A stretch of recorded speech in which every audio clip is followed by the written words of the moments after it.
बताओ ये नाइंसाफी का खात्मा कैसे होगा। आपने 20 साल यहां पर कांग्रेस को मौका दिया, 25 साल कांग्रेस को मौका दिया, आपने 20-25 साल यहां पर राजद को मौका दिया, और इस विधानसभा में आपने जनाब महबूब साहब को 25 साल आपने उनको कामयाब किया। बताइए क्या हासिल हुआ?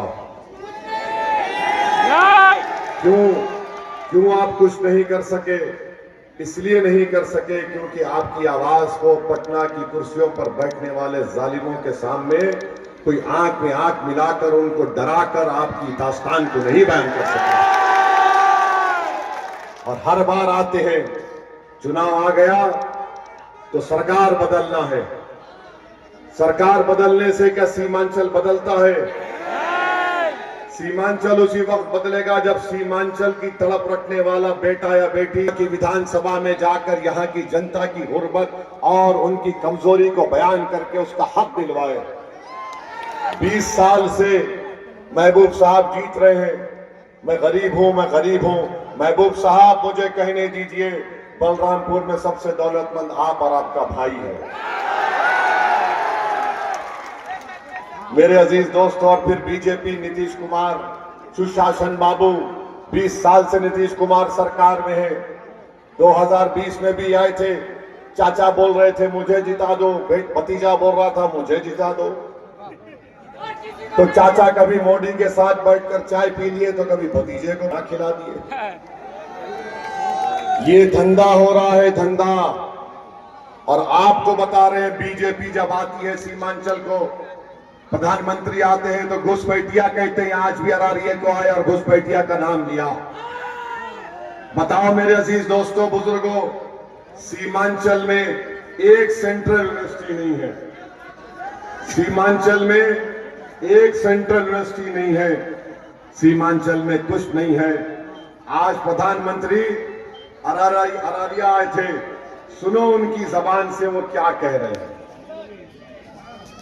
बहुत मेहनत से बिहार को जंगल राज से बाहर निकाला।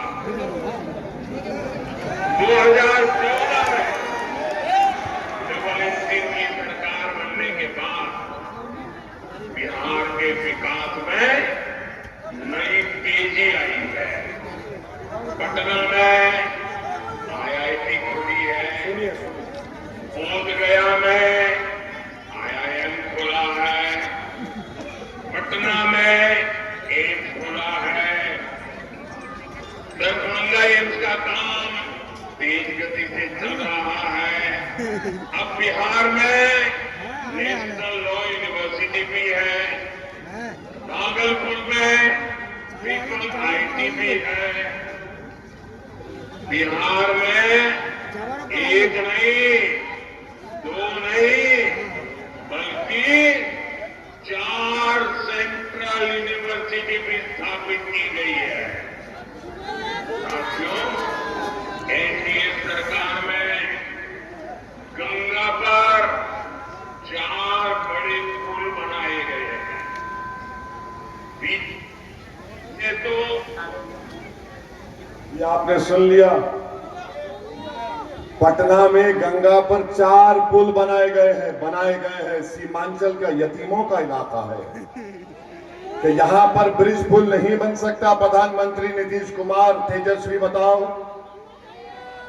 भागलपुर में IIT बन गया, दरभंगा, पटना में एम्स बन गया, कानून की नेशनल यूनिवर्सिटी पटना में आ गई। सब पटना, राजगीर, बोधगया में।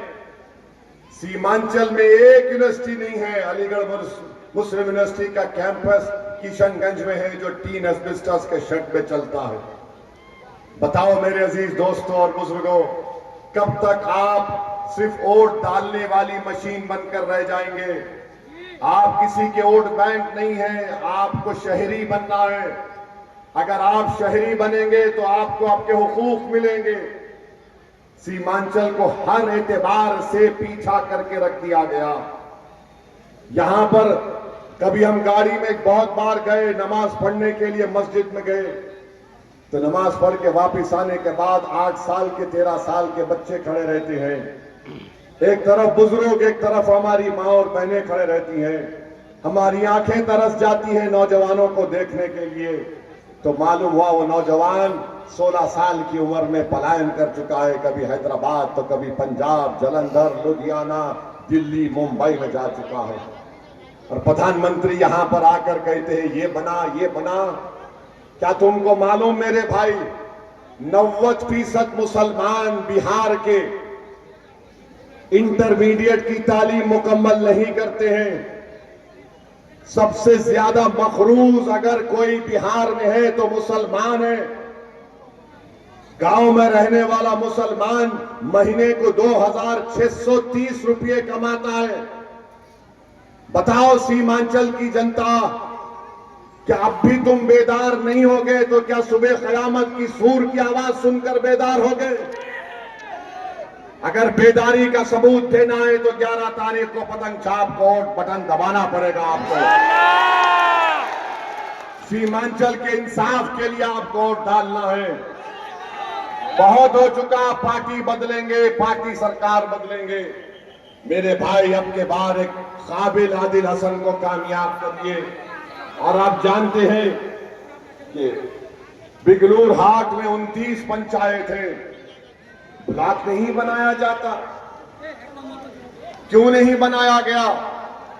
क्योंकि आप अपना वोट उन लोगों को दे रहे हैं जो गूंगे, अंधे और बहरे हैं। कल मुझे आदिल ने बताया कि लगुआ में आग लगी, फायर इंजन नहीं आया, कई घर और झोपड़ी जल गया। मेरे अजीज दोस्तों और बुजुर्गों, हमेशा आपको धोखा दिया गया, दिल फरेब बातें की गई कि बिहार में बहार है। बिहार में अगर बहार है तो सीमांचल में बाढ़ है। बिहार तो सीमांचल की मां अपनी आंखों के सामने अपने बच्चों को मरता हुआ। बिहार में अगर बहार है तो सीमांचल में एक ही डिग्री कॉलेज है। बिहार में अगर बहार है तो सीमांचल में 100 एकड़ जमीन कट जाती है और उसका पैसा नहीं मिलता। बिहार में अगर बहार है तो सीमांचल के किसान को उसकी फसल की कीमत नहीं मिलती। बताओ ये कौन सी बहार है? ये तो तबाही और बर्बादी का मुकद्दर बनाकर रख दिया सीमांचल की जनता का बीजेपी ने, नीतीश कुमार ने और राजद ने और ये महबूब साहब ने। महबूब साहब को सिर्फ अपने आप से महबूब रखते हैं, इस गरीब जनता को अपना महबूब नहीं बोलते वो। मेरे भाई अच्छा सोच समझकर फैसला लीजिए, आदिल हसन साहब को कामयाब करिए। और यहां पर नीतीश कुमार मोदी बोलते कि 200 यूनिट फ्री मिलेगा, तेजस्वी बोलता है 125 यूनिट फ्री मिलेगा। अरे बिजली नहीं आती तो फ्री कहां दोगे तुम? जब बिजली आ जाए तो कोई सोच सकता है, बिजली ही नहीं। मगर आज चुनाव आता है, बड़ी बड़ी बात करते हैं। तेजस्वी बोलता है कि मैं हर घर में नौकरी दूंगा। 90% मुसलमान इंटर पास नहीं है, क्या नौकरी मिलेगा आपको? नहीं है, करो ना, करने के लिए मना है। 30 लाख नौकरी बिहार में अभी है। तेजस्वी बोलता है 2 करोड़, चलो 2 करोड़ 60 लाख पकड़ लो, एक को 25,000 तनख्वाह देने तो 8.5 लाख करोड़ की जरूरत पड़ेगी। बिहार का पूरा बजट 2 लाख करोड़। तो मोदी नीतीश कुमार बोलते हम 1 करोड़ देंगे नौकरी। 1 करोड़ को 4.5 लाख करोड़ की जरूरत है। कहां से आएंगे पैसे? चुनाव है, जनता को बेवकूफ बनाओ, वोट हासिल करो, उसके बाद ये 5 साल तड़पते रहेंगे, मरते रहेंगे, डूबते रहेंगे। मेरे भाई याद रखो, ये थाली मारने के लिए नहीं बल्कि आप में एक इनकलाब पैदा करना है। यहां से बलरामपुर से आपको मजलिस को कामयाब करिए। और यहां पर जो हमारे आपके एमपी साहब जनाब तारिक अनवर साहब हैं, क्या आप जो मोदी ने काला कानून बनाया वक्फ का, उसकी तायीद करते हैं आप? वो कानून मस्जिद, दरगाह, खानका, कब्रिस्तान को छीनने के लिए मोदी ने बनाया। हमने उस कानून के खिलाफ 128 पेज की रिपोर्ट लिखी, पार्लियामेंट के रिकॉर्ड में है। पार्लियामेंट में खड़े होकर हमने संविधान कि आर्टिकल्स पे दलील देकर हमने पार्लियामेंट को और मोदी को, तेजस्वी को, सबको बता दिया ये हमारे संविधान के खिलाफ है, और हमने कहा ये वक्फ को बचाने के लिए नहीं, वक्फ को बर्बाद और लूटने के लिए है। इसीलिए हमने उस कानून को फाड़ कर पार्लियामेंट के फर्श पर फेंक दिया, ये वक्फ को लूटने का कानून। तो जनाब तारिक अनवर साहब क्या बोलते हैं, मुझे उससे कोई मतलब नहीं है कानून से। तारिक भाई आपको मस्जिद से मतलब नहीं है, कब्रिस्तान से भी मतलब नहीं है। तारिक भाई बताओ मेरे दोस्तों क्या हाल हो रहा है, बदनाम हमको किया जाता है। तेजस्वी बोलता ओवैसी चरमपंथी है, पे दाढ़ी सर पे टोपी। अगर कोई इस तरह चरमपंथी होगा तो बताओ फिर जो कुरान पढ़ता है, नमाज पढ़ता है, मदरसे में पढ़ाता है, मदरसे में जो बच्चे पढ़ते हैं, जो हमारी माँ और बहनें अदब के लिए हया उनकी दिखती है, सर पर पल्लो या हिजाब या बुर्का पहनती है, तो सब चरमपंथी बन जाएंगे। तो इसका जवाब आप देंगे नहीं देंगे? मेरे महबूब साहब है यहां पर, CPI-ML पार्टी के हैं, और माले किसी खुदा को नहीं मानते, वो तो दहरिये होते हैं। हमको उससे कुछ इनकार नहीं है, उनका फैसला है, मगर वो चरमपंथी नहीं है। जमीन और आसमान के खालिक को अल्लाह बोलकर इबादत करने वाला चरमपंथी है। इस बात का फैसला आपको करना है और जवाब देना है। तो क्या 11 तारीख को पतंग पर छाप परोट पड़ेगा? बलरामपुर में एक नया तारीख लिखेंगे आप, इस नौजवान आदिल हसन को कामयाब करेंगे। और जो निर्दलीय उम्मीदवार है मैं उनसे भी कह रहा हूं, आ जाओ भाई, बलरामपुर की जनता के लिए आ जाओ। बलरामपुर की जनता बेचैन है यहां पर एक नए विधायक को कामयाब करने के लिए। याद रखो, निर्दलीय लड़कर तुम दोबारा ऐसे लोगों को कामयाबी का मौका मत दो जो गरीबों का खून चूस रहे 20 साल से। तो हम आपसे अपील कर रहे हैं कि पतंग छाप को कामयाब करिए, सीमांचल को मजबूत करिए। सीमांचल की लड़ाई के लिए मजलिस लड़ रही है। इस चीज को सामने रखकर यहाँ पर अस्पताल की जरूरत है, यहाँ पर बाहिन घाट, दंदोलिया घाट, जबलपुरा घाट, मालापारा घाट, ये सब यहाँ पर पुल, रोड, बिजली का इंतजाम इंशाअल्लाह ताला आदिल हसन करेंगे।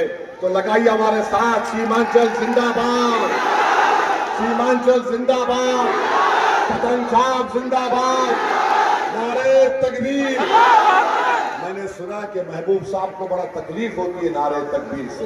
नारे तकबीर। अस्सलाम वालेकुम व रहमतुल्लाहि व बरकातहू।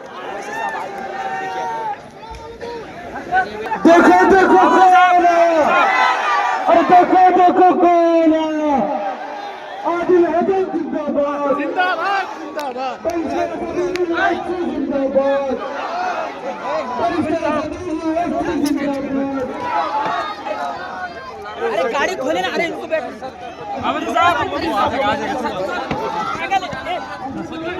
बैठने तो दो यार, हटो।